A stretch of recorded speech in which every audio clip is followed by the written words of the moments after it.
couple of months ago, I was interviewing my pops for my podcast, Rubirosa, and he told me this story about his name.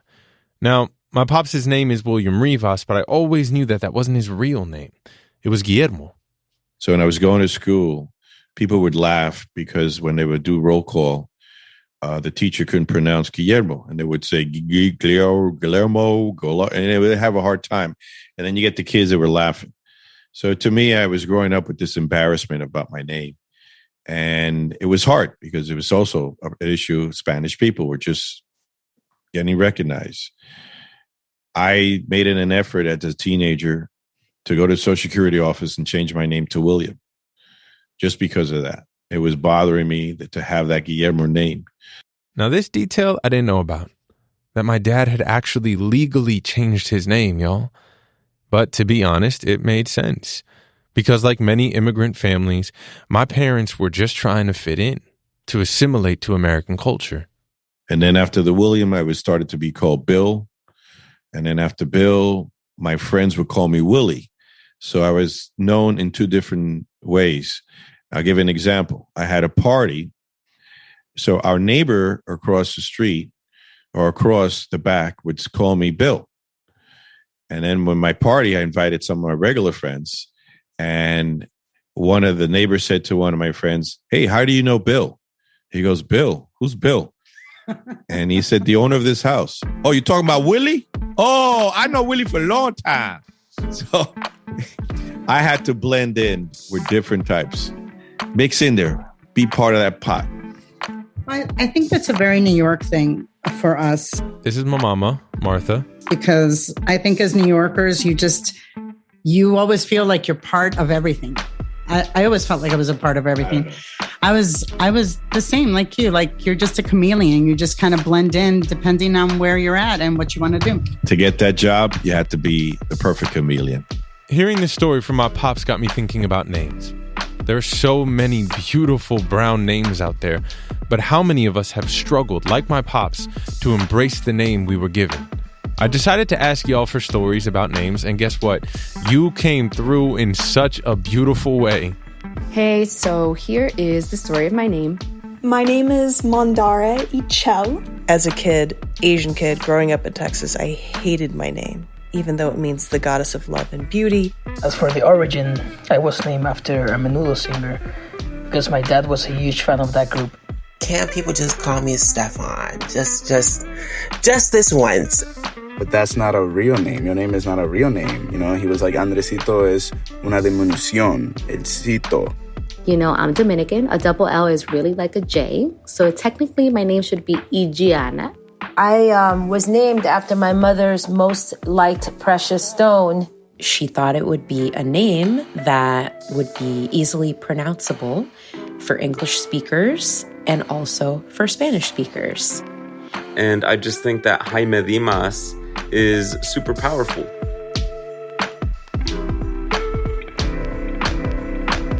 So today we're going to talk about names and everything they stir up in us. I'm going to share the messages, voice memos, and emails that y'all have been sending us over the past few months.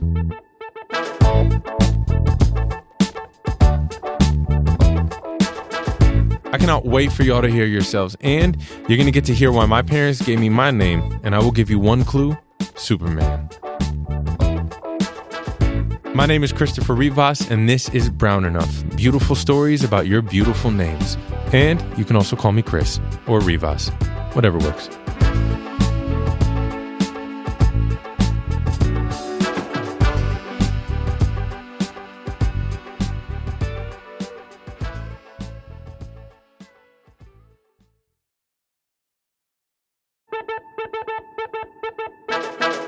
After my pops told me about his name, I was curious about how he and my mom came up with the names for my sister and I. We have pretty American names, standard, easy to say, very common, not complex. Christopher and Lauren. So were my parents trying to make sure we wouldn't be like my pops? Made fun of at school and embarrassed of our names? I didn't know you changed your name legally. Did you think about that when you named Lauren and I? You or because your mother had and met Christopher Reeves. So he was one of her patients. That's why you're an actor today. Correction, my pop says Christopher Reeves with an S at the end, but it's actually just Christopher Reeve, the actor that played Superman in the 80s. My mom worked at a hospital in New York, and I guess she just met him and liked what she saw. There you go. Again! No, I'm sorry. Only one ride to a customer. And Lauren was because she liked Lauren Bacall. Lauren Bacall was also a patient where I worked. She was great. Lauren Bacall was a star during the golden age of Hollywood, and she was also on Broadway. You know how to whistle, don't you, Steve? You just put your lips together and blow. I mean, I don't think we ever wanted to, we never really considered Latino names because... We never considered whether if it was Latino or not. We just looked at their name. For us, if anything, it was more like, can our mothers pronounce these names? So we would say Louden. We would remember. See, Lauren would be Louden. Y Christopher. Cristobal. So we just wanted to make sure that the grandparents could pronounce it. But, we picked your names because of what was, what was present in our life. Yeah. Present in their lives. They named my sister and I after people they met, people that made an impact on them, on American culture. And I'm not surprised about the impact Christopher Reeve had on my mother. Superman saved lives, after all. Fun fact, my mom can walk only because of the money that Christopher Reeve put into the research for spinal surgery. My mother fell off of a horse early on when she was pregnant with me, and she had 3 spinal surgeries. And thanks to the research that Christopher Reeve did after his injury is the reason my mother can walk. This is an example of a namesake, being named after someone or something else. And y'all had some beautiful stories to share about this. Okay, hi. I just saw your TikTok about names, and I wanted to tell my own little story. Alright, so before I was born, my parents never really thought of a name. But after I was born, there was this unexplainable scent in the room. And it wasn't right after the baby's born, the baby probably smells. It was after a few hours, everything was fine. And then there was this random moment where my parents had smelled this heavenly type of scent, and we believe that whenever you smell something like this out of nowhere, it means that there are good spirits that come and visit to bless us. So when that happened, my parents decided to give me an Arabic name, which is Mehek, and that means a pleasant smell. And yeah, that's my story on how I got my name. All right, so my brother and I have about almost a 7-year age difference. He's older, and my mom was looking for a name for me, and he had a crush on this little girl, and her name was Eliana. And she was like, that's cute, but it's Eliana. And she decided to be different and spell it Illianna. I'm Dominican. A double L is really like a J. So technically my name should be Igiana, but it's Eliana. And yeah, that's my story. I was named after my brother's kindergarten crush. So my name is Jonea Monet Muse. My father's name is Joseph, so my parents just wanted Joe to be somewhat incorporated into my name. And then a part of my first name is Monet. When my mom was pregnant, she had dreams of me being a painter, so she took Monet from Claude Monet. And then my last name's Muse. It's my dad's family name, and I think I like it because it ties into the whole art theme of my name. Hi, my name is Xavier, and people call me Javier Xavier. My original name is Xavier. And as for the origin, I was named after a menudo singer because my dad was a huge fan of that group. I think that at that time, being a male that was a fan of a boys group was seen as a lack of hombría. So I think this was his way of just being a fan while carrying something over. in one of his sons. And yeah, he named me after a menudo singer. Una bruja fantástica me dio una fórmula para que tú me quieras o no quieras. Menudo. Now that is a huge throwback. FYI, Menudo is like the OG boy band in the 80s. Y'all know Ricky Martin, right? Well, he started his music career in this very group. And Xavier, I love that your pops named you after something he loved. In Daylene's case, her mother got a little more creative and made a few switches to come up with a beautiful name for both her daughters. My name is Daylene Santana, and phonetically it's pronounced Daylin. It's spelled D-A-I-L-Y-N. So you think it's pronounced Daylin, but it's actually pronounced Daylene. And my mom, when she was pregnant with me, she was taking these vitamins and they were spelled D-A-Y-L-I-N. And she switched the I and the Y and was like, this is a beautiful name. It's different. I don't know any other person with this name. And so that is how I came about. And we're of Cuban descent. And so having a middle name like Maria is very common, but she didn't want us to have any middle names. She just wanted us to have a really different name. And so my sister's name is Dariani Santana. And so when she was pregnant with my sister, she had her favorite sweater that she would always wear. And the brand was called Darien, or Darian. And she added a Y, Dariani. And I love it because I feel so connected to my name, just like I feel connected to my Cuban roots. And I've never met another Daylene or another Dariani. And so, yeah. I love this story. It takes a lot of innovation to make up a totally new name for your kid. And it's also kind of fun.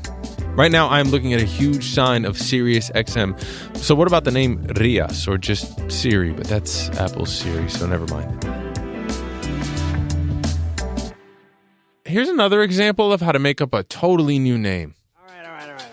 On my dad's first trip to Nueva York, he saw a passing ship on the horizon. And he was like, wow. That's going to be my son's name. Navi. I like it. That is from In the Heights. If you haven't seen it, it's great. Now, I also love that Daylene feels so connected to her mom and her heritage because of her name. A lot of you said you felt this same way. Like listener Mondara Ichel. Hi, my name is Mondara Ichel. So Mondara Ichel is actually my first and middle name. So Mondara actually came from a coworker that my mom worked with when she was in her 30s. And Ichel is the Mayan goddess of agriculture, fertility, cultivation, wisdom, and the moon, which I think is really wonderful because my dad, who is Mayan, and thus I'm half Mayan, this name connects me to my heritage and also connects me to a lot of things that are very important to me. And it is just such a wonderful thing for me to realize that my name comes from a lineage, both in a personal sense and in a greater mythological sense, from two women that are amazing and capturing figures. But I gotta say, not everyone felt so grateful for their unique name. Many of y'all, like my pops, have gone through some journeys with your names. Because when we have names that are different or unique, other people don't always react with grace. And from what some of you shared, that can get pretty old.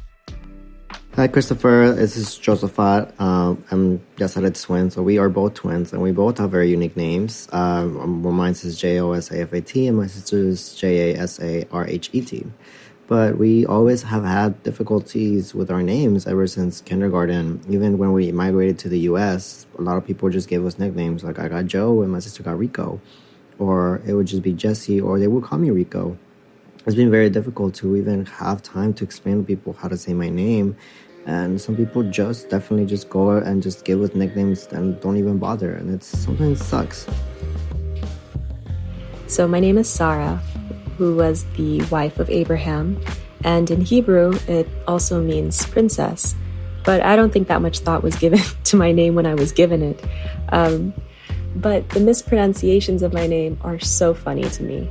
I tell people it's Sarah, but I've gotten Sarah, which is the most common one. I've gotten Sari. I've also gotten Sahara. And I've gotten Zara. In college or in undergrad, I would, because there were so many of us, people would just call me by my last name because that was easier. But also growing up, when telling people that my name was Sarah, I didn't correct people. Then in third grade, I did, and it wasn't Sarah, it was Sarah. And people were like, why are you changing your name? I was like, I'm not. But anyway, that's a fun tidbit about mine. So I spent a lot of my life being called Jamie, and I remember growing up in like pre-K and kindergarten, and I was always a shy kid, and my name was Jamie, and I took my mom to meet the teacher night one year when I was in like pre-K or kindergarten, and they were calling me Jamie, and my mom was like, why didn't you tell them your name was Jaime? And it was always because I was a really shy kid. And what's funny is that I always hated my name because no one could pronounce it. Very recently, as a young adult, I've learned to love my name. And I just think that Jaime Dimas is super powerful. Jaime's preschool and kindergarten teachers were mispronouncing his name. And these are the people who teach you how to spell your name in the first place. But Jaime is not alone. Mira Yelis, who's from Lowell, Massachusetts, has been called Mary Alice way off by what she calls her white educators for too long. She only recently started correcting people after meeting someone who surprised her. This white man came up to me and he was like, oh, what's your name? Mary Alice. And he's looking at it. He's like, that doesn't say Mary Alice. And he's sitting there trying to pronounce my name. He's like, Mire. And I'm like, oh, hell no. Like, no, it's just Mary Alice. Like, that way it's easier for you. He goes, what is it? And then I tell him, Mire Jalis. And he says it right back. And I'm like, oh, all along, it's easy for people to pronounce and it's not too difficult. And he's like, no, it's not. And he went off on this tangent about how, like, it's part of my identity and how I should really correct people when they call me Mary Alice. And ever since then, I go by Mira or Mireya for short. But, yeah.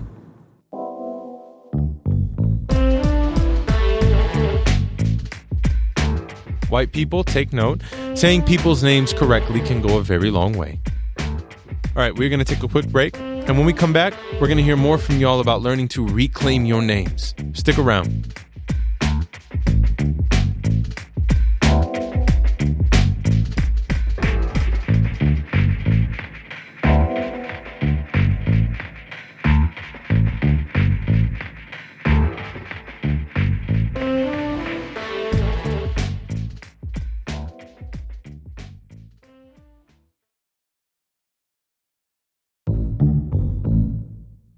And we are back talking about names. Y'all know Oscar Isaac, right? The actor who played Marvel's Moon Knight. Well, a little while back, he hosted Saturday Night Live, and in his opening monologue, he told a little story about his name that I think is relevant. Check it out. My name is Oscar Isaac, but my full name is Oscar Isaac Hernandez Estrada. I said to Hollywood, you can pick two of these names. Guess what they went with? The white ones. I will say this, y'all. It is easy to claim your heritage after you've made it. But again, I do not blame Oscar. This is what Hollywood does. This is what a world run by whiteness does. It forces you to pick a side. And after hearing some of your stories, I know that many of y'all feel the same way. You empathize with Oscar and many other people who had to choose to pick a side. Here's an example. Okay, so a quick Spanish lesson first. Sometimes people who speak Spanish use a diminutive that would be ito or ita at the end of a word or name to describe something small or even super cute. Like a cat would be my little gatito, or a name like my sister's, Lauren, would be Lorenita. And our next listener has this diminutive as a part of his name. His name is Andresito. But check out the way that folks have reacted to his name over the years. I believe like one of the wildest one is when I was at the Latino Film Festival, and one guy introduced my guy to this guy, and I'm like, hey, my name is Andresito, nice to meet you. And he was like, Andresito, Andres? And I'm like, it's Andresito. And then he was saying, wait, that's your actual name? And I'm like, yeah, that's my name. And we were like back and forth. And then he was like, but that's not a real name. Your name is not a real name. You know, he was like, Andresito es una diminución, el cito. And I'm like taking out my ID. I'm like, hey, that's my name. Like, this is who I am, Andresito. Like, this is my name. And he's like going back and forth, like arguing like about how my name is not a real name. I was getting frustrated with this guy, you know, and to the point where he was like, ¿a qué grados llegaron tus padres? And that really fucked me up. So I just walked away from the situation, you know what I mean? Because he was initiating that, you know, my parents weren't educated enough to give me a proper name. Like, who the fuck are you to tell me that Andresito is not my name and it's not a real name? Like, it was just so annoying that I just had to walk away. We have to respect each other's names, y'all. Because when other people do not respect our names, it makes it even harder for us to respect our own names ourselves. But so much power can come from embracing your name, especially in the face of adversity. Check out this story from my homie Arshia. She's a Muslim woman who grew up in Cleveland, Ohio, where many of her classmates and neighbors were white. People around her never pronounced her name correctly, but she always loved her name regardless. Most of my classmates and teachers were white, and when they would like pause on the class roster, like on the first day of school, it was like, I just immediately was like, yep, that's me. And sometimes they would try and say my name, and oh gosh, it was like so terrible. Like some would try really hard. A lot of them would land at Arshaya. That was, you know, at least they tried. The ones that would make me really upset were when they would just like add or subtract letters and just go with a different name completely that they had heard of. So one that I got a lot when I was a kid was Aisha. And I was like, how are you just taking out the R and just mixing up all the letters? It was just very confusing. I am definitely somebody who I correct people when they say my name incorrectly. I don't think it's that hard once I say it, but I do think it takes a second to get the hang of it, and I get that. I respect that. I don't even go by Arshia, actually. There's only a few people in my life who call me by my full name. My parents are not even those people. My family mostly calls me Arsh, and my friends kind of call me a combination of Arsh and Arshi. But I do really love my name, and I love that it has 3 syllables. I love that it starts and it ends with an A. And I love that it has a deep meaning. My family's Muslim. I'm Muslim. And the root of my name is Arsh, and it's a word from Quranic Arabic, and it means the throne of God or of the sky. I think it really fits my personality, and from a really, really early age, it gave me a lot of confidence to ask people to pause and learn how to say my name. And listen, I think this stuff can take time. Like Arshia shared that as a kid, she felt overwhelmed by her name. She said it was a big name for a little person, but over time, she got to a better place about it. The person grew into the name. A lot of y'all said the same thing. Reclaiming your names has been a journey. My name is JD. It's pronounced JD, but when my parents first migrated to the States from Puerto Rico, they told them to call me Jerry. So for a really long time, people called me Jerry, addressed me as Jerry. And it wasn't until I was like in my mid-20s that I was like, but that's not my name. Because my dad has always been super proud of the fact that he made up JD, that there aren't a lot of JDs in the world. And so the biggest fight of my life has been to take my name back. Hey, Christopher, saw your message about names and I wanted to share with you my middle name. It's Esmeralda. I was named after my mother's most liked precious stone. I was the only girl in the family. And growing up, when my family migrated to the U.S., I always felt the need to translate my middle name. So whenever someone asked me, I would say my middle name was Emerald. And it wasn't until I got to college and I studied media and literature that I came across names like Esmeralda Santiago and Soledad O'Brien. And at that point, I realized that I didn't have to translate my name, that it could serve as a sense of pride of my heritage, and that I could actually use it as it's what my mother had intended it to be, which was Esmeralda.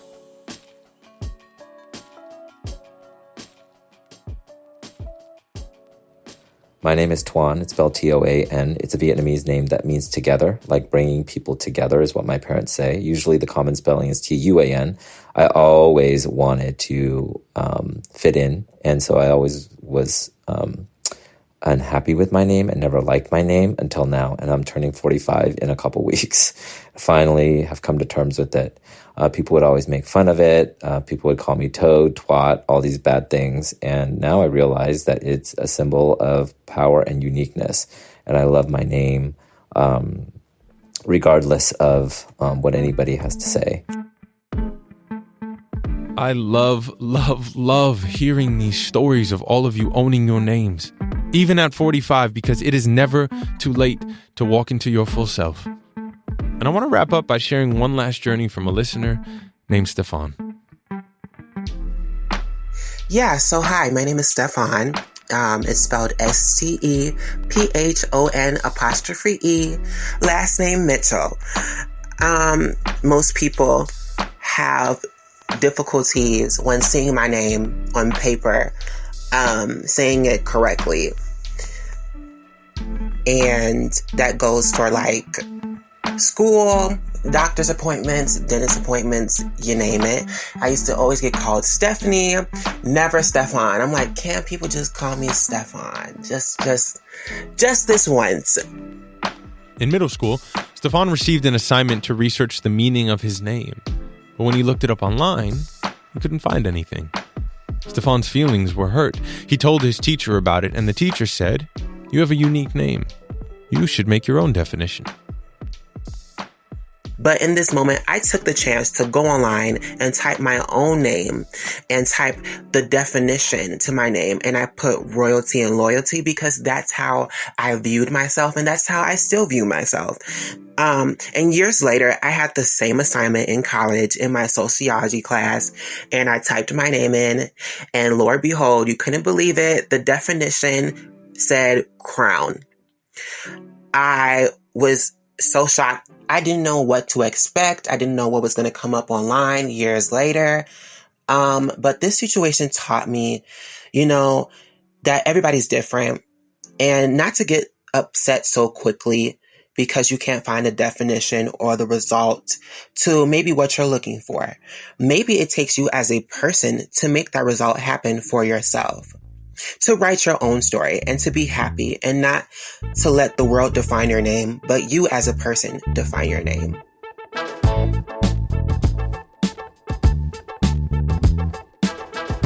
Thank you, Stefan, for that extremely beautiful message. And I want to thank each and every one of you for sending in your stories. And if you didn't get a chance to send in your story, guess what?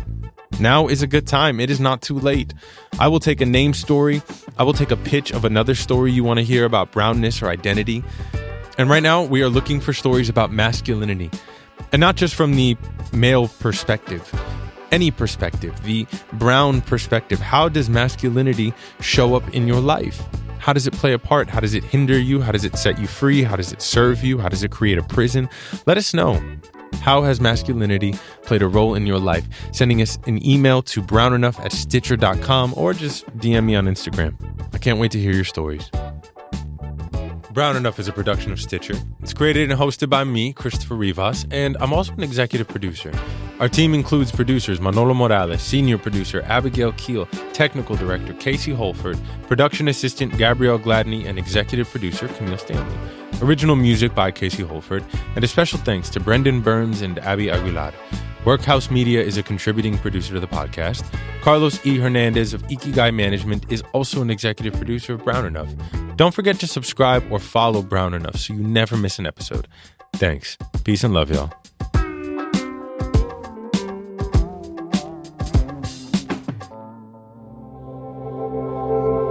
Witness Docs from Stitcher.